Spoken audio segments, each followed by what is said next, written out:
My name is Michael Hayes, and I work for Homes.com, and my role is Executive Director of Industry Development.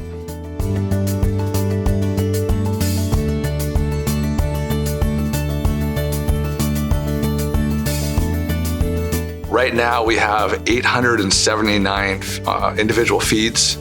90 of those feeds are multiple feeds from one MLS.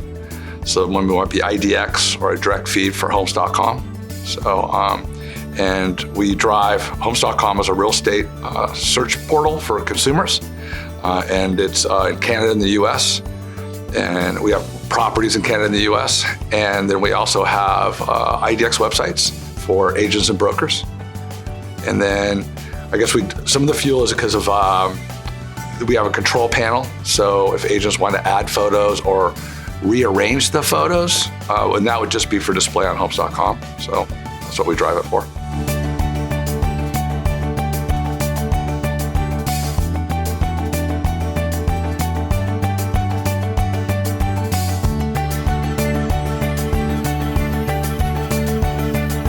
One thing to remember is that Web API is a concept, not a technology, right? It's a way of communicating. And so we knew all along that it wasn't a bad idea, so we were supporting RESO's efforts in getting it organized. And then there was a study and a white paper that RESO commissioned. The Wave Group did it, and so we were heavily involved in that. And we saw, the killer part about it is the moving forward. So right now, if we have to set up a RETS feed, it takes we estimate about 60 hours, right? And that's per feed. Well, that's great. We can figure that out. What happens though is when an app changes their metadata, changes their display rules, we have to rebuild it all over again like we never did it. Moving forward with Web API, there's a business layer, there's a communication layer, so MLSs can do what they do. They can change a field, add a field, change display rules, and it's just a matter of minutes to be able to fix that feed. So it really is one of those concepts where you put the effort up front, but then once you get that engine going, then you can use your efforts on other things.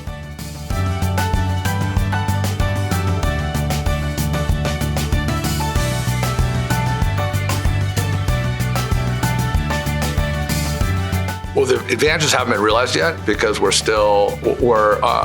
no one's really up and running on a level that we're running it.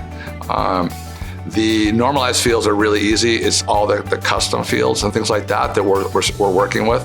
And we're working with pretty much everyone that's doing the Web API, from Trestle to MLS Grid to MLS Align. And each group has been great to work with, but when RESO, and I think it was a smart strategy, they kind of threw a wide net, right, to try to get everyone to embrace it, right, including us. We embraced it. That's how we like to look at it. So now we're working with like FBS and the different companies and narrowing it down so it makes more sense. Because the beauty of Web API is it covers a lot of businesses in different levels. For example, like Homes.com, the solution we provide, we need to replicate the data, which there's your typical RETS feed, right? But if you have somebody that maybe they make a killer CMA program, they don't need to replicate the data now, right? They can just do a web call, right? Get the 20, 30, 40 listings that would be appropriate for that solution, and that's it. They don't have to pay for server and server maintenance and build those feeds, right? So they can go to market much quicker, right?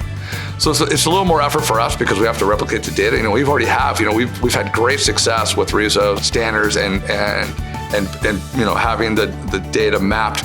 We've had great success with that. So now it's a transition to making sure that the Web API data is mapped as well. So, and it's a MLS by MLS project because they know how their data, their unique fields should be displayed and described, right? So the MLS vendor sets it up and then gives them a control panel, and then they need to take the time to do that. And that's what we're working with the MLSs and helping them with that.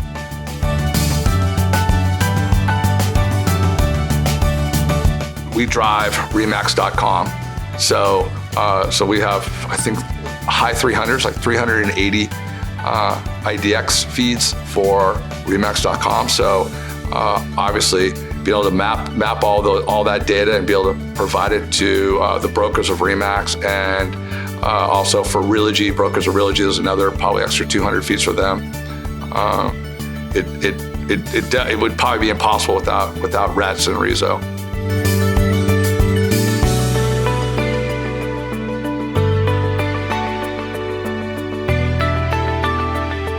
The bus is moving, right? I don't think it's not too fast to catch it, but if I was a new company, I would be working towards the web API, just because it might be a little bit of work up front, but I think down the road the efficiencies are gonna affect them, and they can put time and energy on other things. We have full staff of people that all they do is fix feeds, right? Sometimes MLSs aren't, they communicate, maybe sent one email and it got lost. So sometimes it's an emergency to try to get a feed up and running, and so we're committed to it, that we're going to get out in front of it. We're never going to get a situation, because I think some MLSs are going to move away from your standard RETS feed and go to web API, because they've got a lot more controls, right? They can see where the data goes. They can also control, there might be a vendor that only needs, I'm just going to throw a number out there, 500 listings a month, right? That's all they really need to drive their tools, right? And they're going to pay for that or have a license for that. But if all of a sudden they're doing a full composite, then that's going to set off a red alarm. It's like, wait a second, why do you have all these listings, right? What's going on? This is your license, right? And, as a company, we believe that the MLS is the best source for data. We also believe the MLS is a custodian of the data, and the broker owns the listing, right? And the broker should be in control. This new solution, or this concept, takes that to the next level, where the MLS can be a better custodian, and brokers can have better control over where their listings go and how their listings are being used.